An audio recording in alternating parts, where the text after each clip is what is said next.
Hello and welcome back to the GSMC Chip Shot Football Podcast, brought to you by the GSMC Sports Network. I'm your host, Manny Maradiege, live today on Thursday, September 19th, to start officially another week of the NFL regular season. We have Week 3 kicking off tonight between the New England Patriots and the New York Jets. We're going to preview that game in the first segment, but we're also going to be looking at some other storylines around the NFL, why the scoring is down through the first 2 weeks of 2024. Pretty interesting there based on all the facts that were provided, and we're also going to be predicting some of the other results heading into Sunday later on, plus some more topics down the line as well, so make sure to stick to the show to find out what those are. But before we preview tonight's game, I'd like to remind you guys about a new feature we have on these live shows. If you haven't been tuning into the show, and if you got any questions during the show or want to hear anything that you have to say, making any comments or sharing any opinions, we want to hear about it, right? Your input is a big part of what makes this show great, and we thrive on your energy and insights, whether it's a quick comment, a thoughtful question, or an opinion, like I said before, that you have to share. Don't hesitate to drop it in the chat. Now, if you want to make it absolutely sure that your message stands out and gets featured on any of the live shows, there's an easy way to go about that, just by using the new Super Chat feature. Just click the $ at the bottom of the chat box to send in your Super Chat. This guarantees that your message gets on the air, and it's also a fantastic way to support our channel. We rely on your support to keep bringing you the sports content you love, and we appreciate every bit of it. So go ahead and let us know what you're thinking. Hit the Super Chat button, and let's keep this show as interactive and as exciting as possible. And also, you can also use the alternative option, the tip and donations link, gsmcpodcast.net, to still tip and donate and leave any comment or question there as well. We appreciate you guys for your amazing support, and we're so thankful to have you guys of part of our community. Anytime you guys are able to interact with us and use that new Super Chat feature down in the chat box. But now, with that out of the way, we could start previewing tonight's game, right? A pretty interesting one because it's the first AFC matchup that we have in this new year, other than the fact that, right, the Dolphins and the Bills played. This is the first AFC East matchup between the Patriots and the Jets, both of theirs, obviously their first divisional games, and we're going to be looking at some injury news because there's some pretty big ones on each side, as well as just looking over their performances, the key factors and matchups that are going to play a part in tonight's game, plus also just giving my predictions before kickoff tonight at 8:15 p.m. Eastern Time. Both teams are coming into this game 1-1. The first divisional game, like I said, for both of these teams. The first time also that Aaron Rodgers is playing back at MetLife since the night that he tore his Achilles last year. So there's a bit of, a flashback moment, I guess you could say. Obviously, you hope he stays healthy, right? That goes without saying. But I'm sure that's going to be pretty emotional, I guess you could say, for him, right? Being in that stadium and now actually going through a full game. Hopefully, it all goes well for the Jets. But starting on the New York Jets and getting to them first, there were some injury concerns with their two defensive backs, Michael Carter and DJ Reed. They were both dealing with a knee injury, that was DJ Reed, and an ankle injury for Michael Carter. Those were the two injuries for them, but they weren't given an energy designation, They weren't given an energy designation in the injury report, so they're good to go. They should be good because of no injury designation on any of those guys. But also, C.J. Mosley, through last week's game against the Titans, he is listed as questionable for tonight's game. Last time I checked, with a toe injury, and on a short week, he was still questionable, obviously, to play. I haven't seen any updates or anything like that on his availability tonight. I haven't checked since this morning, or I haven't gotten anything as of yet. But looking at it for right now, C.J. Mosley obviously going to be a big miss if he's unable to play. He didn't participate in practice yesterday also. So we'll see as we get closer to game time what his status is. Jermaine Johnson also is the bigger one than C.J. Mosley, their pass rusher. He is out for the entire season after last week suffering a torn Achilles, and having no Hassan Reddick also still in the building. He's probably not going to play tonight, obviously, still holding out. That leaves a big hole for the pass rush for the Jets, right? Because Jermaine Johnson was expected to take a bigger step now. Will McDonald's looking good, but he's also in his second year. So not having Johnson, not having Hassan Reddick, I'll be interested to see how that pass rush looks tonight, and how major it is with how the Jets perform in this game. But it goes without saying that they had a good result last week, right, against the Titans to win on the road and show some growth, I think, from week one, because week one didn't go at all how it was supposed to, right, in their eyes. Losing to the 49ers, the offense kind of died out. The defense, really just non-existent. So to go into Tennessee, show a bit more on the offensive side of the ball, with Brees, getting him involved a bit more, scoring another touchdown. That was big, but still, it's a work in progress, though. They're nowhere near finished. Aaron Rodgers looked a little bit better, but hopefully in this game it all culminates, right, with their first game at home just a few hours. So that is that on the New York Jets. On the Patriots side of things, their big injury worry would be their center, David Andrews. He is being listed as questionable with a hip injury. And also, just like C.J. Mosley, there is no update on him this morning. I saw that he was questionable, and just checking right now, he is still listed as questionable. No updates on the starting center for the New England Patriots. The Patriots just had a tough loss at home against the Seattle Seahawks, where they didn't play too bad on offense. They just gave up big performances to DK Metcalf, Jackson Smith, and Jigba. Both of those guys had great games, and they just managed to edge it out 23-20 over the New England Patriots in week 2. But it's not like a performance that I was disappointed in them or any way, shape, or form. Against the Bengals, they played over their expectations, and now with what I saw in week 1, I was pretty satisfied with what I saw from them in week 2. Their defense is better than what they produced in week 2. I feel like they could play better, and limit the other team's stars a bit more, with Christian Gonzalez playing great, Kyle Duggar and Jabril Peppers and all those guys.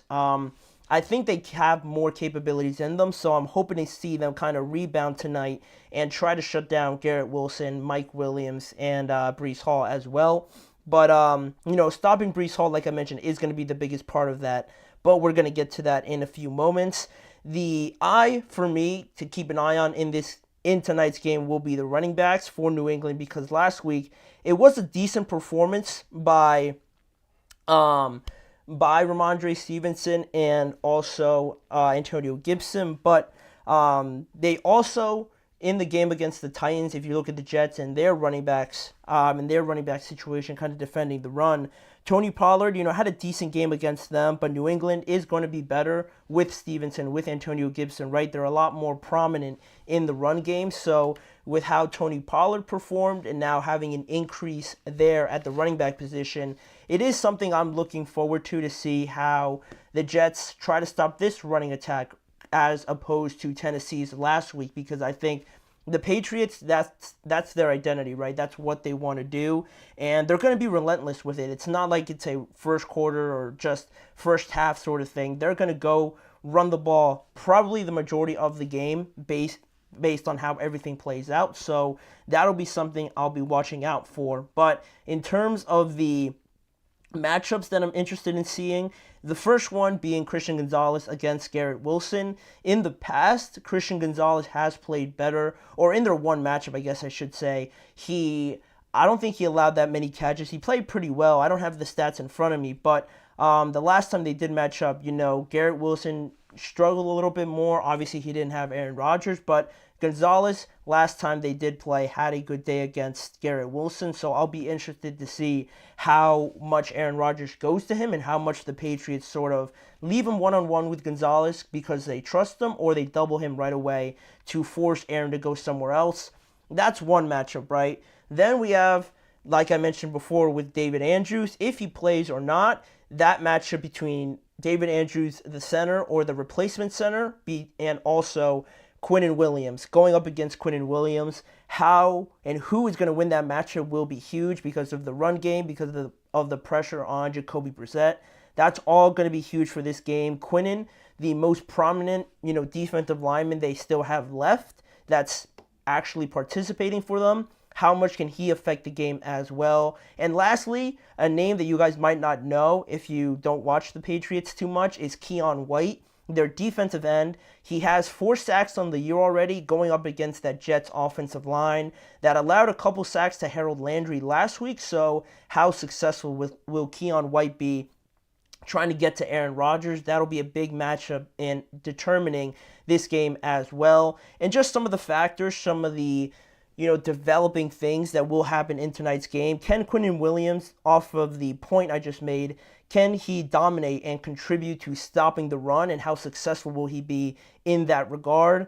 Also, the New York Jets, they have to generate some sort of pass rush also, alluding back to the first point I made, right? With Jermaine Johnson being out, no Hassan Reddick. How much pass rush can they get to Jacoby Brissett, and how uncomfortable can they make him in this game? Because, their pass catchers aren't necessarily household names. So if Jacoby, is just sitting back there with all the time in the world, those guys could look like, Pro Bowl type guys if the quarterback just has a bunch of time to throw it to them. So that'll be huge, as well as still, likewise for the Jets, who else is going to step up outside of Garrett Wilson and Breece Hall to kind of help out this offense and help out Aaron Rodgers?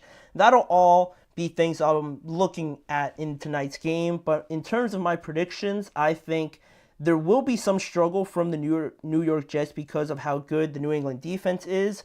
But still, I feel like I'm going to have some confidence in Breece Hall and Mike Williams potentially tonight to play a little bit more and show up for the New York Jets. It's their home debut. You have a lot of anticipation with Rodgers and, your first home game, obviously. I feel like they're going to be playing at a different level. We're going to see the biggest jump that we have seen from them in tonight's game as well. So I'm going to take the Jets in this one by a close margin. There are definitely going to be some moments, but I think Aaron and the Jets offense will come through in the end and deliver and go to 2-1 after tonight's game. That's what I think. We'll see how it all plays out. I am anticipating a relatively low-scoring game, but the Jets will win this one. Let me know what you guys think on top of that as well in the live chat if you agree with me, or maybe you're thinking it's an upset tonight. Maybe the Patriots steal yet another game that they're not necessarily expected to win. So we'll leave that segment there, anticipating the start of that game in about an hour and a half or so. But now we can move on to the next segment, a narrative going around the NFL through the first 2 weeks. The scoring from everybody league-wide has been down compared to other years. Why that is, why there's not this exciting brand of football, down the field throws as much, and how we can address that, and is it necessarily a bad thing? I'll answer all those questions when we return after our first break. I feel like I'm losing my mind. Is everybody in the world blind? Please, Lord, give me a sign, a sign. I feel like I'm losing my mind. Is everybody in the world blind?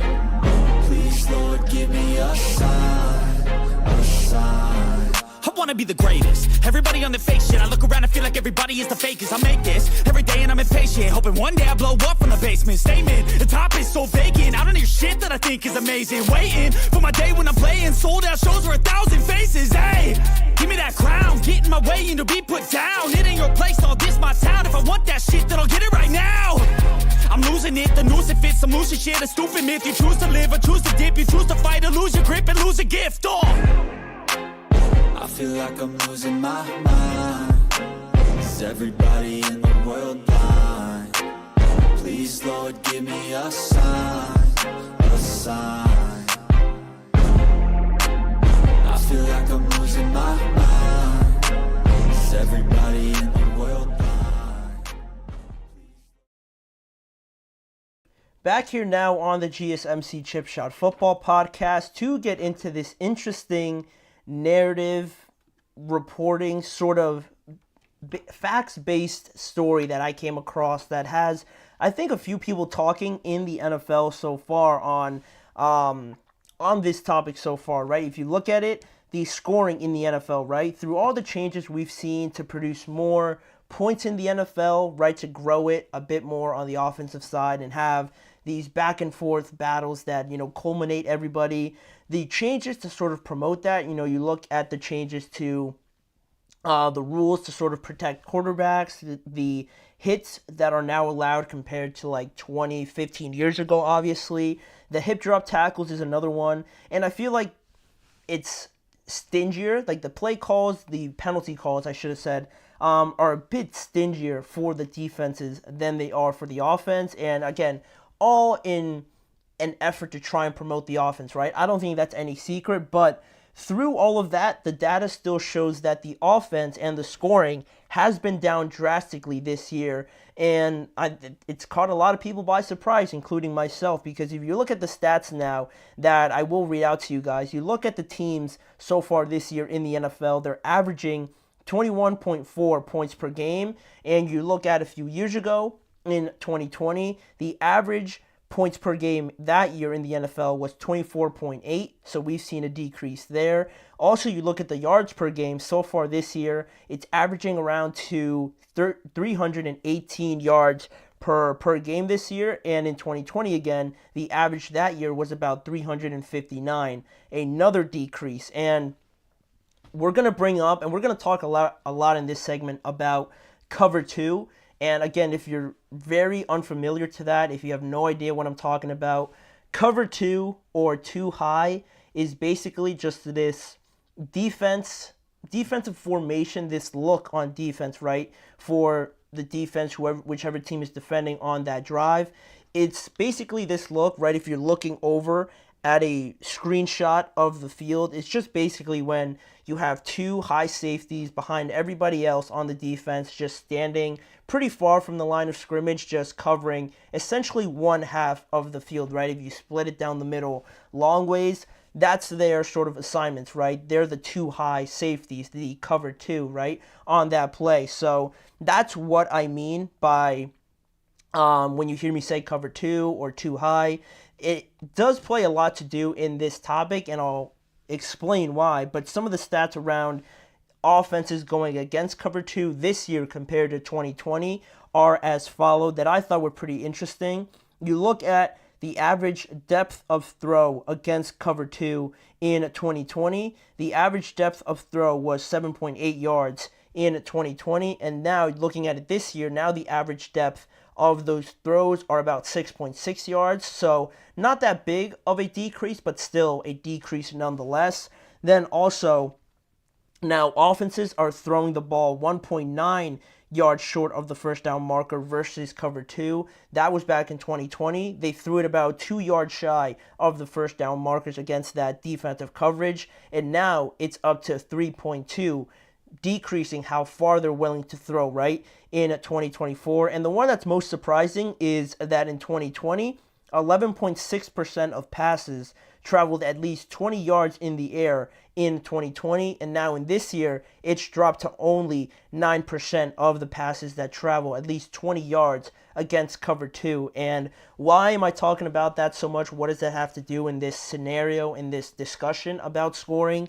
Well, ESPN's Mel Kiper had a great discussion this morning that I was watching on the idea of cover 2 and just how defenses are sort of overdoing it on the defensive side of the ball with cover 2, right? Mentioning how the 2 safeties are too far back, right? Because usually you don't want to give up anything behind you, right? You want to stay pretty relatively far back, but his whole point was that they are too far back, right? It almost looks like there's 9 guys out there rather than the full 11. So he suggested that there should be a rule to kind of force them closer, to kind of bring back some of the deep passes, encourage some more throws down the field, attacking those defenses rather than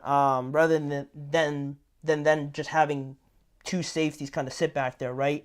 That was his whole point, right? But I kind of see how it's not necessarily great for the NFL to see a drop in scoring, because that's what they've been trying to sort of promote, increase, and at least the more exciting games draws more people in, right? Obviously, that's what the NFL wants in trying to expand the game. But I don't necessarily agree with the fact that it's like an awful thing, like it's the last thing we want to see happen. And here's why, right? Well, first I'm going to explain why there's been a change, in my opinion, right? Why I feel like the scoring and why the defenses, instead of maybe looking worse or looking more, I guess, vulnerable with how the NFL has been trying to push offenses, why they're sort of, bunkering down now and holding strong, at least at the start of this year, is because I feel like the quarterbacks, right, the star of the show, have changed as much as any position as we go through the years, and especially how they're brought up through college, right? Because we no longer have the older style of quarterbacks like still Aaron Rodgers, Big Ben, Drew Brees, Tom Brady, Peyton Manning, these guys, right? These middle to low athletic quarterbacks, but just masters of reading defenses, cerebral, and learning the game like that, right? That's all to do with them. And now you look at the transition into the new group of quarterbacks. Now you have Josh Allen, Patrick Mahomes, and Lamar Jackson, right? That's the peak of the top tier quarterbacks now. And you see how different it is to, Peyton, Tom, and Big Ben and all those guys, right? That's a big change already. And I think that has a lot to do with it, because those guys are the peak. It doesn't really necessarily encapsulate everything. Like the majority of quarterbacks now, I think, compared to before, are a lot more reliant on their athleticism, a lot more reliant on quick reads, short throws, and having it work out a lot more for them in college. And then once they get into the NFL, you see a lot more struggling, and, they're labeled busts, or they're labeled like they're not able to read a defense. And yeah, that could be true, but it's not like they can't learn. And I think that's where some of the problem lies. And I have a comment here, shots below the belt. Modern NFL offenses have devalued the running back position. Having a great running game opens up the passing game immensely. And quarterbacks today are blitzed more because of a lack of the running game. I was going to mention the running game also. So just hold that thought here for a second, because I do agree with you. The devaluing of running backs is certainly a fact of the matter now in the NFL, but it could be making a comeback soon, and I'll explain why in just a few moments, right? But to just go through, the progression of all of this, right? It goes back to college, I think, because a lot of these quarterbacks, everything obviously in college is slower, not as many tough throws through pockets of zone defenses, right, that you have to do in college. The first read is usually the one that's open. A lot of times for these big programs, they have good coordinators, so that first read is usually open, making it easier for the quarterbacks to go through their progressions. If they go to their first one and it's open, it looks efficient, but they're not necessarily going through the entire picture, right, if that makes sense. Not many, also now with NIL and transferring and all that stuff, not a lot spend more than a year, if at best two, at one school, develop and kind of earn their spot. A lot just go through programs, and once they get a starting spot, they play well, and then they move on to the NFL, right? All of that doesn't necessarily help them once they make the move up to the NFL, right? Because now defenses are well equipped to combat the tendencies that these young quarterbacks have and that they're coming in with as well, right? I go back to those first read sort of things, and now defenses are a lot smarter. They're very deceptive, right? They show you one look, and then once the ball is snapped and they switch to something completely different, you might go to your first read that worked against the, let's say, cover 3 that they're in, or cover 4, and then they change it to cover 2. Now the quarterback is looking at them like lost in a sense, right? They try to look at anywhere else. They might hold the ball too long, and then that's when you get this narrative build up around these quarterbacks, right? That they take bad sacks, they take unnecessary sacks, and it is true, but also it has to do with the fact that they just haven't done it that much in college, right? They're not used to reading defenses, right? And the biggest point also with this is that why this leads to the lowering of points now in the NFL, right, is because big plays that way now go away. It leads to longer drives for these young rookie quarterbacks and really any quarterbacks, right, in the NFL. Now I think we're starting to see longer drives, and they're obviously harder to do, right? If you're having to string 8, 9, 10 play drives, it's hard to do that consistency throughout an entire game rather than in college where you see like Alabama, Georgia, Ohio State hitting these big plays at least like 5 times against whoever college they play, not the level of defenses obviously you see in the NFL, and it goes quicker, right? They rack up the points and then, they go sit on the bench and that's it. In the NFL now, I think what we're seeing is defenses, right now you bring in that cover 2 that I mentioned before, they're willing to give you all the short throws and make these young quarterbacks go through longer drives because they know that's something they haven't really done in college. So now doing it at this level, they might do it for a drive, maybe even 2, but once they get later in the game, defenses sort of understand what they're trying to do, then it kind of dies off, right? They're not able to sustain these long drives unless you have the running aspect of it now, and that's why I mentioned the running game sort of coming back, right? Because you look at the most successful teams in this low-scoring year, right? You look at the teams that are most successful right now through these first 2 weeks. You got the Saints, the Vikings, the 49ers also to an extent, and the Green Bay Packers, right? This Shanahan, McVay sort of offense that usually establishes the entire offense, like you said, through the running game, right? If they're playing cover 2 so much, and like Mel Kiper said, they're way far back preventing any sort of deep throw, that means there's less people in the box, right? And that's where you see games where the Saints are running all over the Cowboys, right? Where they don't have the personnel. They might be playing with like 5 or 6 defensive backs in their defense, so the Saints take advantage of it. And then once they do that, once they start running the ball and you need to get more people in the box, then you fake it to Camaro, you roll out, and everybody's over pursuing, and that's where you get the big throws down the field. And that's where I think my biggest issue with, I guess, Mel Kiper saying that cover 2 needs to be, altered in a way, is the fact that I just feel like not enough teams now are countering what defenses are doing, right? You always hear take what the defense gives you. I think too many teams are doing that now rather than saying, all right, this is what they're going to give us. Well, they're going to be weak in this other area, right? Let's try to manipulate it. Let's try to counter that with doing this other play or this other motion, and let's have the defense react to us, right? Rather than the offense just giving in to whatever the defense shows them. And that way, it's more of a chess match, right? I think it's a lot more interesting that way. And that's my biggest point in sharing this segment, is that I think now it's just more sophisticated, and I think now it requires more of a command, more of a strategy, more of a game plan that guys like Clint Kubiak are showing you with the Saints, or Kevin O'Connell, obviously Kyle Shanahan, Matt LaFleur. All these guys are very meticulous in their game plan and what they do, and that's why they're labeled like geniuses, right? Where there's more anticipation, there's more, I'm going to sacrifice this, but I'm going to gain it somewhere else, right? And that way it's more of a duel in a sense, right? And I think it makes it a lot better. It brings the running backs more back into the NFL. And cover 2 is not impossible to beat, right? That's the root of all of this, right? I just think now not enough quarterbacks are making those tough throws, and not enough offenses in the NFL are able to counter what they see from the defensive side of the ball, because their quarterbacks are just not able to do it once they come out of college, right? It takes some time.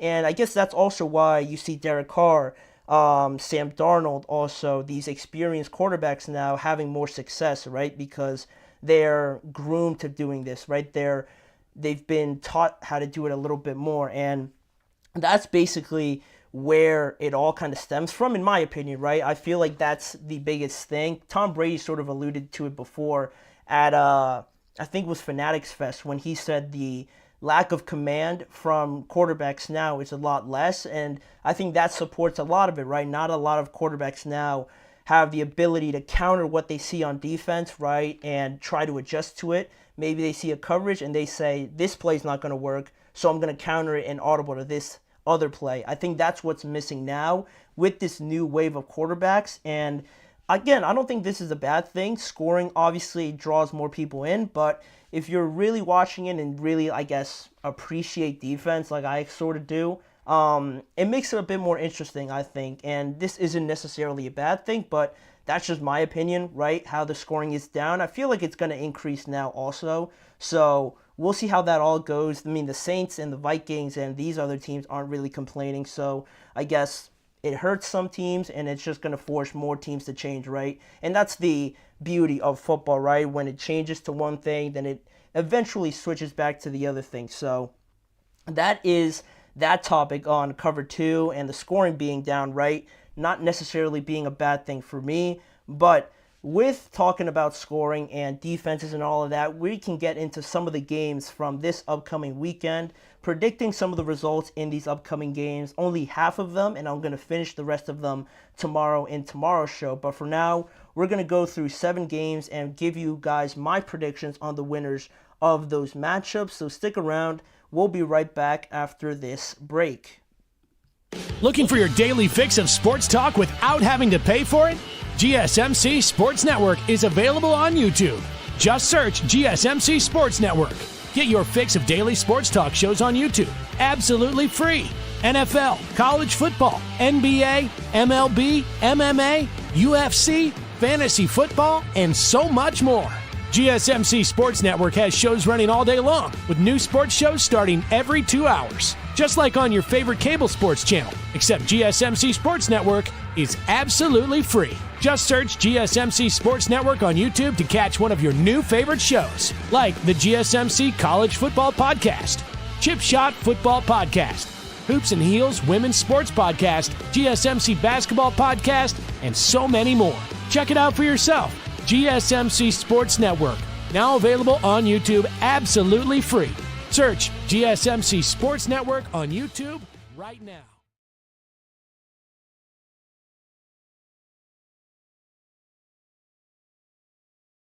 Jumping right back into the action now with our next segment, looking ahead to the games on Sunday. We're going to give some of our predictions for the upcoming games this week.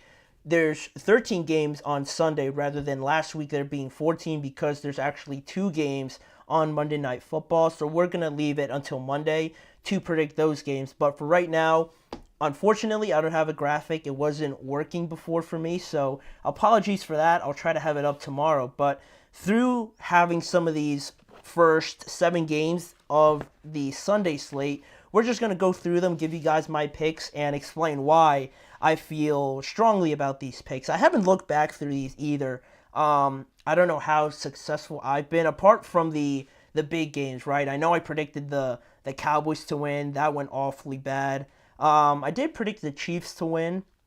The Lions when they faced the Rams. I definitely didn't predict the Cardinals to beat the Rams last week. So I feel like I'm about like 500 right now, hopefully, if I go back and look back at those predictions I made. But for right now, hopefully we get these right in week 3, starting off with the Chargers at the Pittsburgh Steelers, right? 2-0 teams still through the first 2 weeks. Both teams that are almost mirror images of each other, right? Both teams that just love to run the ball.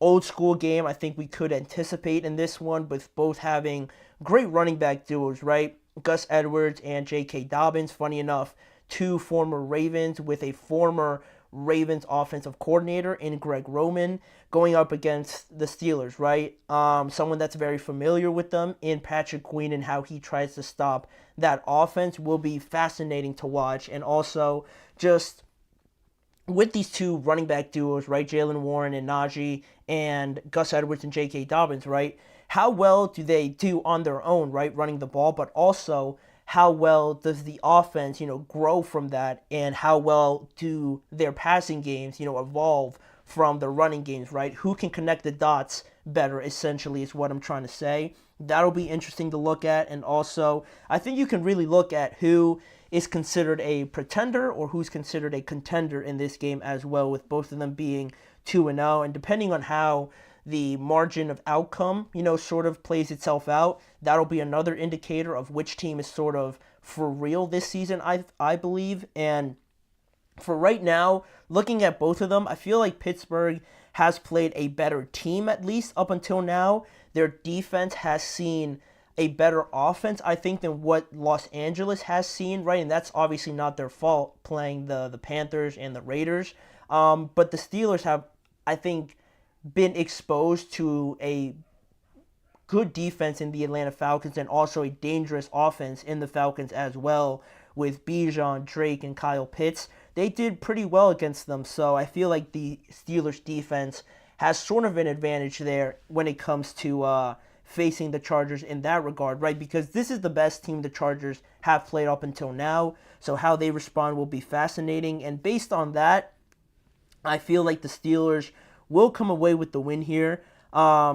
I feel it's just that experience, right, of seeing a high-level offense, high-level defense as well with the Falcons and, playing pretty well off of that, whereas the Chargers haven't seen a defense to the level of the Steelers or an offense not necessarily there either, right? For as bad, I guess, as the Steelers offense has been, it's not the Panthers offense, and I think I would consider it better than the Raiders offense, right?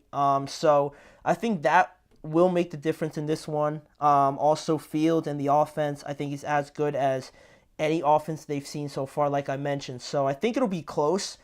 A risk or a potential to be low scoring, probably a big potential, but regardless of that, I think the Steelers will come out on top. First home game as well for the Steelers. I think they'll go 2-3-0.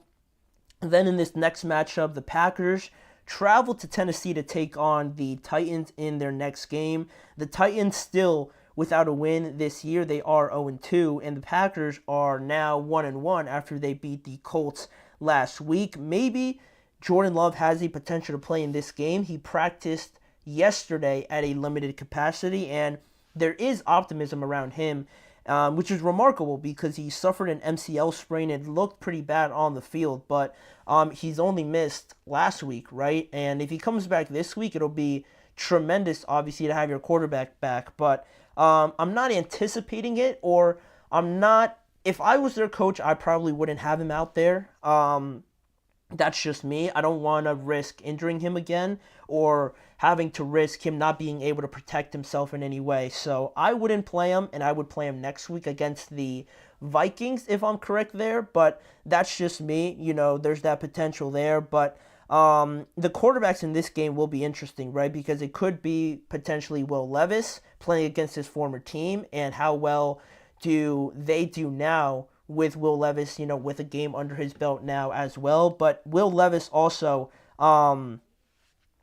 is a good quarterback, I will say. He's had two of the worst moments, I think, in the first 2 weeks, with the just throwaway that didn't go too far and just chucking it up the field to the Bears defender, causing that pick six, and also, again, similarly, just throwing it behind himself while he's horizontally in the air, and you got that reaction from Brian Callahan, and obviously it's a bad decision. That's unacceptable to have, but other than that, he's looked okay when he's trying to make these throws down the field, trying to operate within the offense, right? When he doesn't get so frantic and panicked, I think he makes decent decisions. So their defense is playing very well as well, and last week when the Packers ran it like 50-something times on the Colts defense, I think they won't be able to do it that much now, obviously, because Tennessee's defense is very good, in my opinion. Their defensive line is very good as well. They're not going to allow Josh Jacobs to run for like 150 yards, right? So with that being the case, I feel like Malik Willis is going to have to throw it a little bit more, and with that comes my prediction. I feel like Tennessee needs this game badly at home.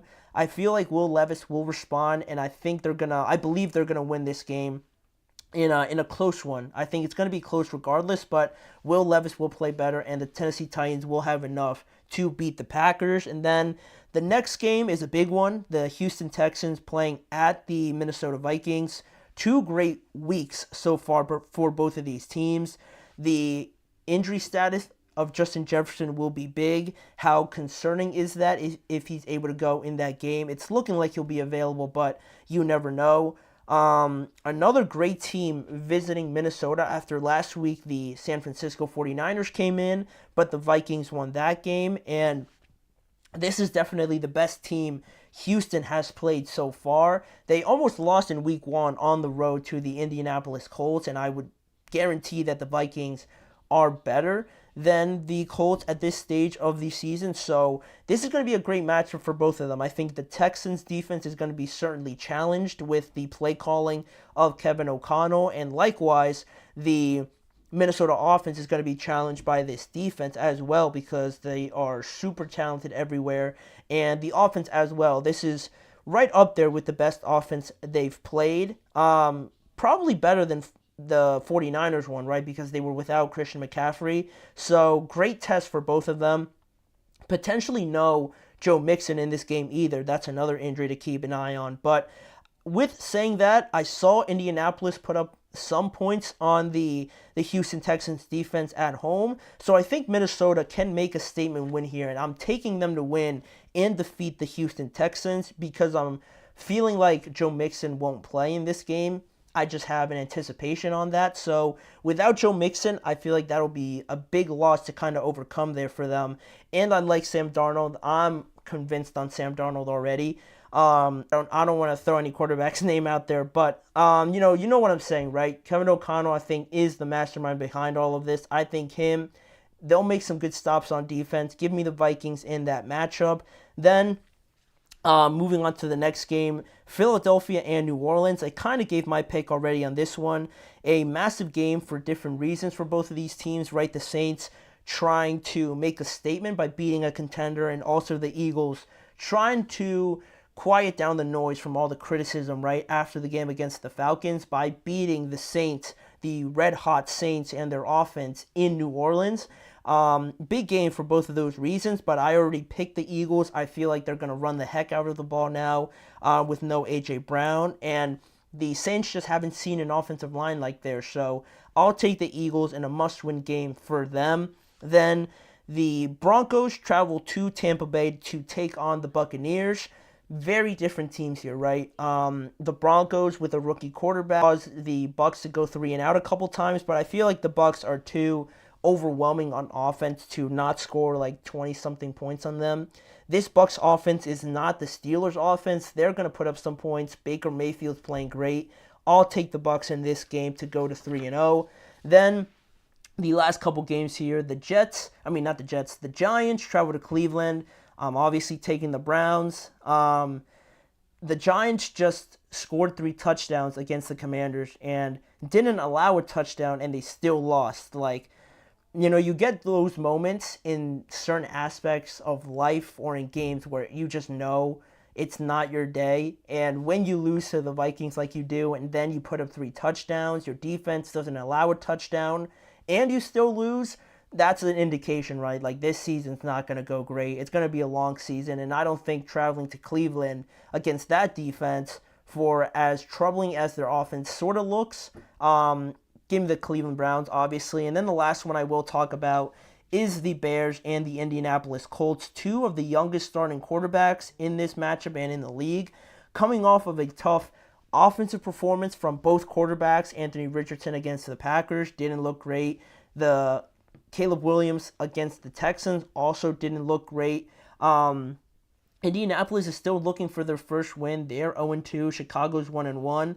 And their offensive line for the Bears is obviously the biggest issue, whereas the Colts' biggest issue is the running game, or the defending the running game, So it's funny how those two things connect, because my biggest thing for the Bears is trying to run the ball more to protect Caleb Williams from taking those hits, and trying to establish it more with a running game. You don't have Caleb dropping back 30, 40 times a game and just risking him getting hurt on those plays because they can't hold up for more than half a second. So trying to incorporate the running game a bit more, even though it hasn't been great for the Bears, I think they'll try to do it now. There's no DeForest Buckner or Ebukam for the Indianapolis Colts, right? They're 2 best pass rushers and obviously run defenders, so they're not going to be there. I think it's too easy not to run the ball a lot in this game. I'll take the Chicago Bears. I like Caleb Williams finally having sort of a breakout game and winning this contest. Unfortunately, the Colts will go to 0-3. Chicago will move to 2-1. those are my picks for the first half of the slate. Like I said before, I'll finish the second half tomorrow, hopefully with some graphics for you guys. But for right now, we'll be able to move on to our next segment. I mentioned some of the quarterbacks in my predictions in this segment: Baker Mayfield, Sam Darnold, and I'm going to throw back in here Derek Carr as well. What's our level of confidence around those three guys? Are they top 10 quarterbacks right now? Shall I say maybe even higher in the league so far based on how they played? Are we fully convinced by all three of these guys already? I'm going to answer that and give you guys my reasons why after this short break.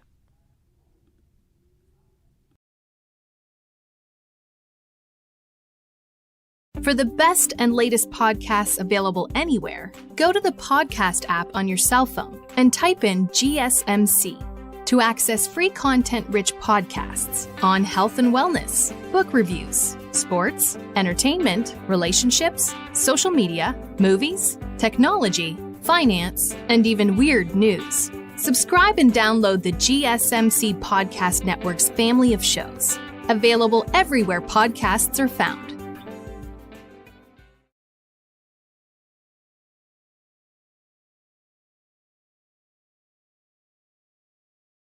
Welcome back to the GSMC Chip Shot Football Podcast, and on today's show, I wanted to continue talking about some of the quarterbacks I mentioned in the last segment, specifically Baker Mayfield, Derek Carr, and Sam Darnold.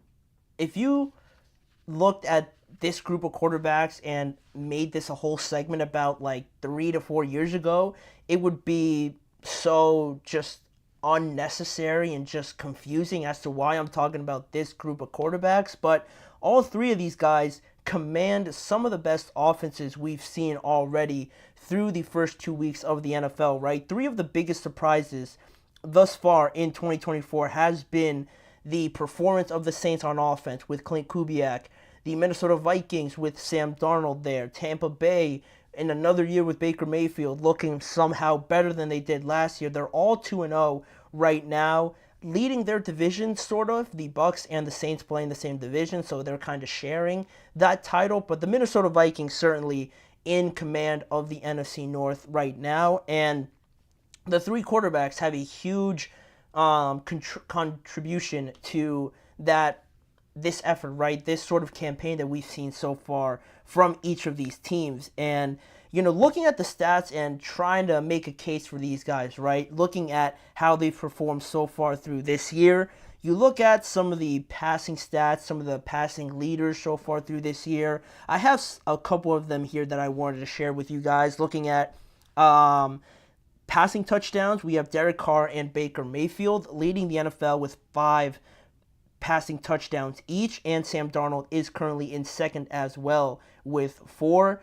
Also, Derek Carr leads the NFL in QBR at 96.2, but Sam Darnold and Baker Mayfield make up the rest of the top 6. Sam Darnold at 71.5 and Baker Mayfield at 69.6.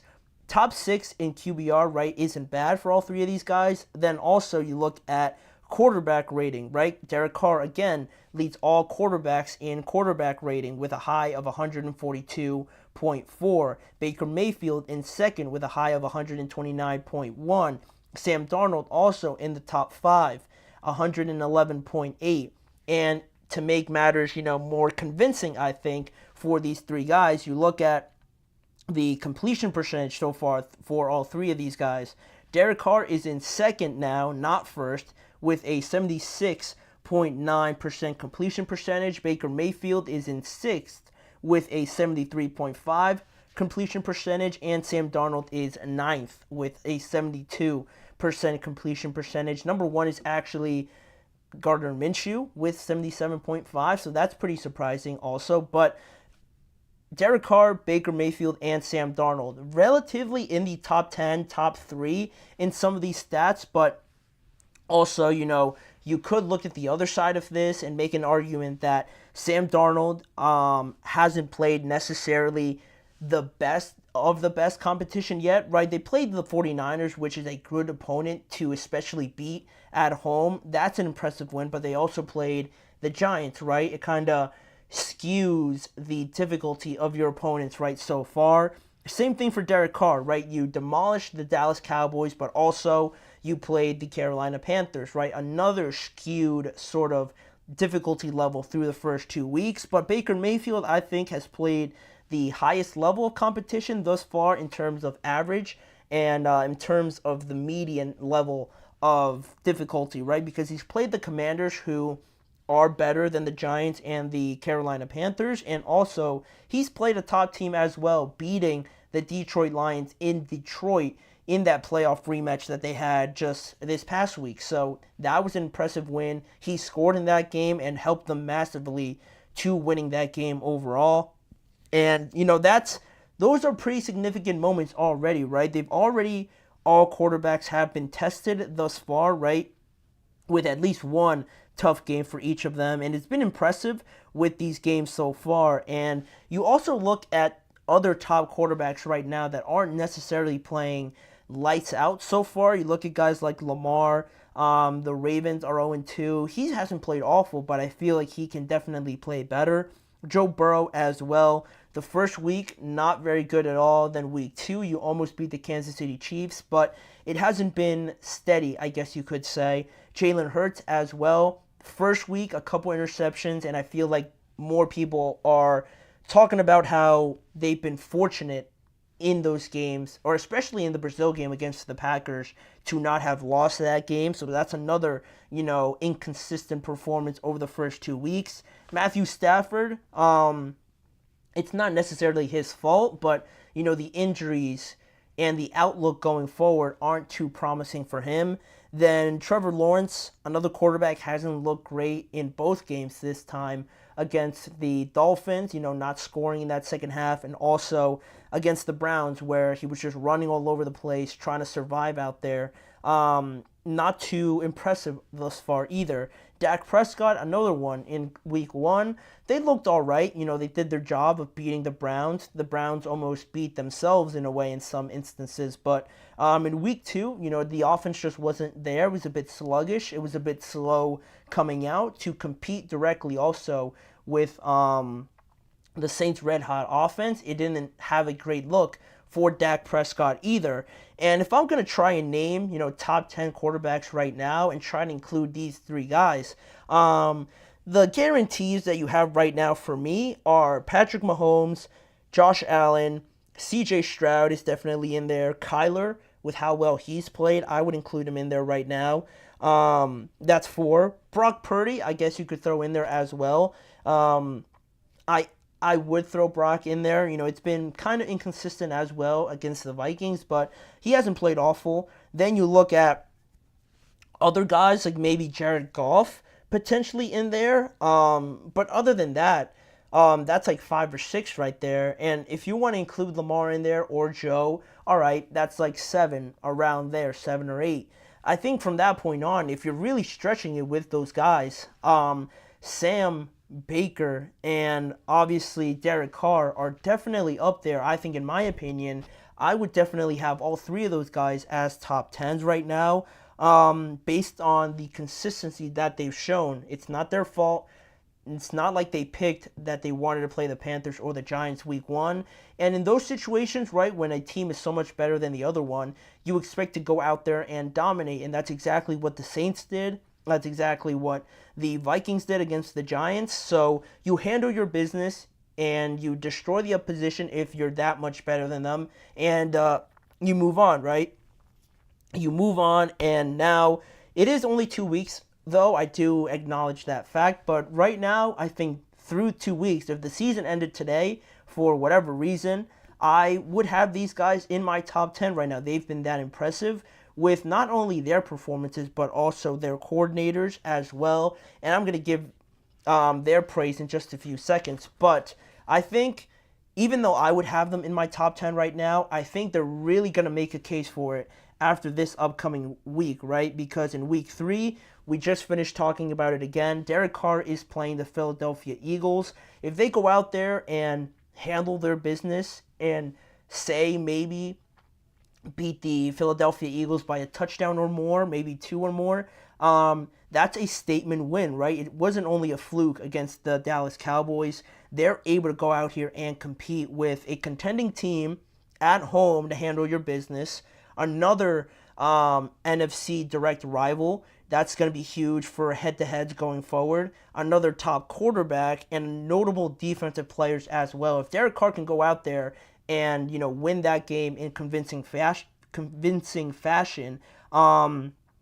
it's going to be even more of a case to solidify him as a top 10 quarterback right now. Then you look at Sam Darnold, right? Similarly for him against the Houston Texans, another top quarterback that he would have beaten if he wins.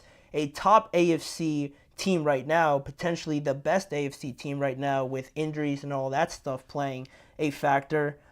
He's going to be at home again, so you expect the home team to win if you're playing this well, and a great defense that he's going up against also. So if he's able to go out there and defeat all of these factors, why wouldn't he be in the top 10 right now, right? 3-0, and if he performs well again, I think it's made a strong case for him as well. Baker, kind of not so much. He plays the Broncos, and so it's not the level of these other two games, but in week 4, he's going to play the Eagles as well, so that'll be a bigger statement. But right, you get the idea of what I'm trying to say, right? These next matchups, week 4 or this week in week 3, I think are going to solidify it even more, and I like these guys' chances, right? I actually picked the Eagles to win, but if Derek Carr wins, it's a big statement, right, in that regard. And I picked Sam Darnold to beat the Houston Texans, right? I'm feeling that confident about them because of their coordinators, right? Huge credit goes to them, and this also connects back to one of the first segments.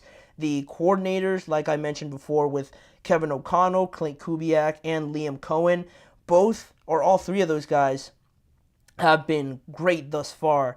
They really excel at, I think, getting the best out of each quarterback that they have. They're not making excuses, right? Kevin O'Connell is not making an excuse that J.J. McCarthy got hurt. He's making the best out of Sam Darnold. Clint Kubiak as well. He's not making a big deal about the fact that the Saints were average last year. He's played great thus far. And Liam Cohen, again, coming into a new team, a new scenario, not making any excuses. He goes out, and Baker looks like he's just continuing his growth as well. So each coach and plan and scheme, they've all been great thus far. And based on these three games so far and other quarterbacks, I think we'll have a better idea after this upcoming week of who really can make up that top 10. But don't sleep on these guys yet, right? Don't rule them off just yet, because they are making a good case, and I'm convinced, but hopefully after this week they stake their claim a little bit more. But that is all I wanted to say on that segment. We do have one more coming up here on today's show, just addressing the exchange we saw at the end of the game between C.J. Stroud and Caleb Williams, and also touching on the issues really with the Chicago Bears and their offensive line. We'll answer that and address that when we return after this break.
Thank you for joining me here on the last segment of today's show, and I thought I'd address something that has picked up a bit of pace here since last Sunday night, right, when the Bears took on the Houston Texans, right? The Texans ended up winning that game 19-3 last Sunday night, and a lot was made of the advice that CJ Stroud gave Caleb Williams at the end of the game. If you haven't seen it, it's pretty much everywhere, right? You saw the exchange with CJ Stroud being mic'd up, and basically all he said was, just some words of encouragement. He paid Caleb Williams his respects, right? Saying that he respected him. Gave him some advice, right? That was the biggest thing. And about not taking those hits anymore. And at the end, he said he was rooting for him. So with how they both reacted and their body language and everything, the conversation that was had, I didn't think anything really was to make of this situation or this encounter, but also Caleb Williams looks frustrated, and that's something that people picked out too as well. But I think the same thought that some thought that CJ Stroud was also trying to kind of little bro him, right? If that makes sense, kind of like, taking him in and almost making himself look a bit better by just saying keep it up, kid, like you'll get there eventually, right? Haha. Kind of like that, right? But I didn't really take it like that at all. From what I saw and what I heard in that conversation, also, people taking that statement and commenting that CJ is, acting like a 10-year veteran, right? He's only in his second year. That was something else that people brought up, and also other people didn't like how Caleb responded, right? Being a bit annoyed, having a facial expression like he wasn't trying to hear anything that CJ was trying to say, all of that sort of thing, right? But again, I didn't take too much stock into it, and also CJ Stroud addressed it yesterday in his media availability, and he said, it's not like I was trying to lil bro him or nothing like that. He knows that. I have a ton of respect for him. I told him that. I respected him. And he continued on to say, I had so many guys coming to me after the games last year, and that meant the world to me that those guys even thought about giving me advice. So I just try to give back to what the game has given me. And he understood also, addressing the fact that Caleb did look a little bit annoyed, and he said he understood, right? Because they lost. He's not supposed to be, giddy or happy-go-lucky, right? He just lost the game and he got killed, basically. It took, I don't know how many hits. It had to be over 10 or something like that. No one's going to be happy if you have that combination while the whole world is watching on Sunday. No one's going to be cheery or happy at the end of the game. So I think that's what I thought about it. Also, I think it's just a lot to make out of nothing, pretty much. If CJ wasn't to be mic'd up, nobody would have picked out Caleb's facial expression or would have picked out anything else, right? Caleb, should be mad after a loss, right? If you're really that type of player like we anticipate Caleb is going to be, and I believe he's going to be great, no one's satisfied with a loss, no matter if someone is trying to give you advice, someone's trying to dap you up after the game. You're not going to have a smile on your face, right? All you're thinking about is how you lost that game. And I think that's not a bad thing. And CJ also, I feel like he gets praised for already just in his second year, right? It doesn't feel like that, but he gets praised for being that type of guy, that type of leader already, right? It's largely why CJ Stroud is so successful, I feel like, right? Because of his maturity, his humility, his character that a lot of people point out. They say that this guy is already, one of their leaders, one of the vocal guys, and already, he has this mindset that not a lot of second-year quarterbacks have, and that's why also his rookie year, his first year in the NFL, was arguably the best ever in the history of the NFL, right? I think a lot has to do with the type of guy that he is, and I think this is just him being that type of guy, encouraging other players, other quarterbacks, because he's been there, like he said. He's just trying to pay the respects back to other young quarterbacks like it was done to him. So I don't think it was a big deal at all that much. I thought it was just any sort of conversation like you see at every game, right? Every quarterback goes up to the other quarterback and just says whatever the fact it could be. So that was my thoughts on it. I just thought I'd bring it up. But I think, Caleb is going to be good, right? Transitioning now to this other point I wanted to make. Caleb is very good, and I think he's going to be very good, but he spent a lot of that time just running for his life on Sunday rather than throwing it. And I know they still had a chance to at least tie that game. If he hits that sort of back shoulder throw to DJ Moore, maybe they make something out of that drive. But it just culminated in the frustration DJ Moore showed, and I think Caleb also being frustrated, not hitting that throw, just being hit relentlessly in that game. It all, sort of showed at the end of the game. And the biggest reason why, I don't think it's any secret, it's that their offensive line has just been atrocious so far. I don't think they expected it to be this bad. I don't think anybody really did. If not, maybe they would have addressed it in the draft or tried to maybe make that a focus over getting wide receivers or anything like that. I don't know that, but again, this offensive line, I did not expect it to be this bad. The interior offensive line is bad. The tackles might be even worse than the interior, and, that's the entire line basically, right? They're all not playing to their best level, at least not to the level that you expect offensive lines to be playing in the NFL. And to me, they need at least a better running game so far to kind of balance it out right now, right? Because they're so one-dimensional right now, right? You can't be that when your offensive line is bad, right? When teams are one-dimensional, like maybe the Bengals or the Cowboys that we've talked about at times, right, on this show, they have decent O-lines, right? The Cowboys lost some pieces. The Bengals have an okay O-line, but it's not awful, right? Joe Burrow's not getting killed. Dak's not getting killed like Caleb Williams is right now. If you're going to have to go to a point in the game where you have to obviously throw, the defense knows you're going to have to throw, your offensive line can't be as strong as just like baby tissue or anything like that, and just walking through that offensive line, right? It gives you no hope, no chance at all in this scenario, right, with Caleb Williams. And they did so well this offseason, right, to address a lot of things. They've been labeled as the ideal situation for any rookie quarterback to come into, right, because they went out and brought back the guys on defense, right? They brought in and drafted Rome Odunze. They brought in Keenan Allen. They already had DJ Moore. They brought in DeAndre Swift, right? That's a great situation, right, from that standpoint. But they just missed out on the offensive line, or they didn't expect it to be this bad. And, it lessens the, having the fact that, you have all these other pieces there for Caleb Williams is great, but now that the offensive line is the last thing missing here, in my opinion, it's not like they could just go out and get an all-pro type of offensive lineman, right? Obviously, but maybe just trying new things out now, because being so one-dimensional and having no offensive line basically is the worst you could probably get, right? Caleb, you don't want him taking any more of these hits, right? He is your entire future, the entire cornerstone of this entire project that Ryan Poles and the Bears organization has been trying to put together.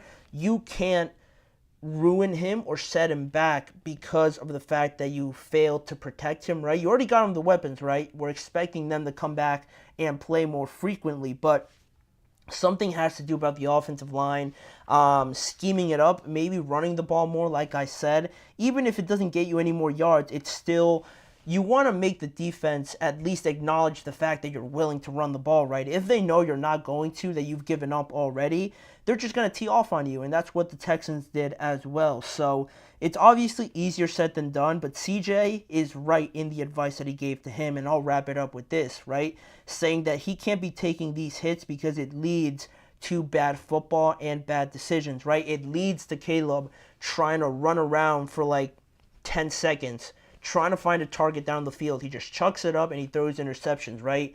That's not good that's not good football, and that's not good habits to be building. That's not good development for Caleb Williams, right? And also, you have to focus on growing, and he has to focus on growing with this offense, commanding this offense as the game goes on. He shouldn't be having to worry or flinch or just be, I don't want to use the word scared, or just be aware that at any given time, he's about to take a blindside hit by somebody that he knows that the offense just can't block. So it all is related to each other, and that obviously is the biggest thing. You know, it goes back to CJ giving him that advice, and to me, it almost feels like they're going to just have to make do with this offensive line. But for me, to try and fix it any way I can, right? I'm not just going to sit here and let my quarterback get killed every game.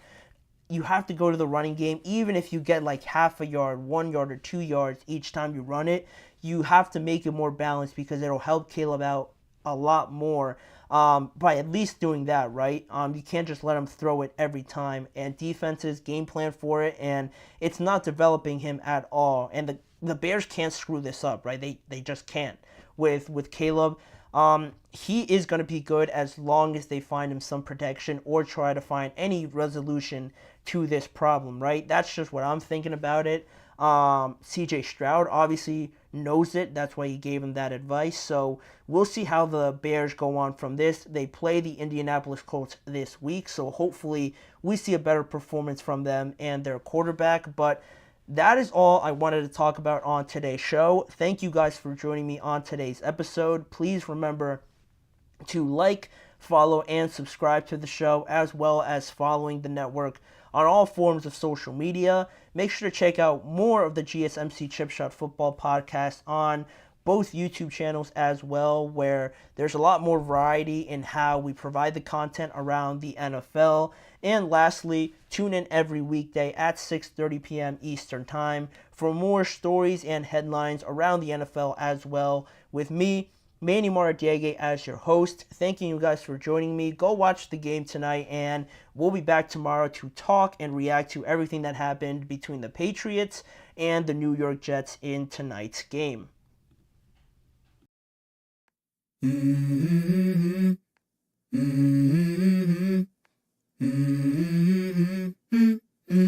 Let's go. I wake up to a little bit of drool on my pillow, feel like it's gonna be a bad day. Yeah, I'm tired of shit, and the coffee ain't hit yet. Damn, ain't that great.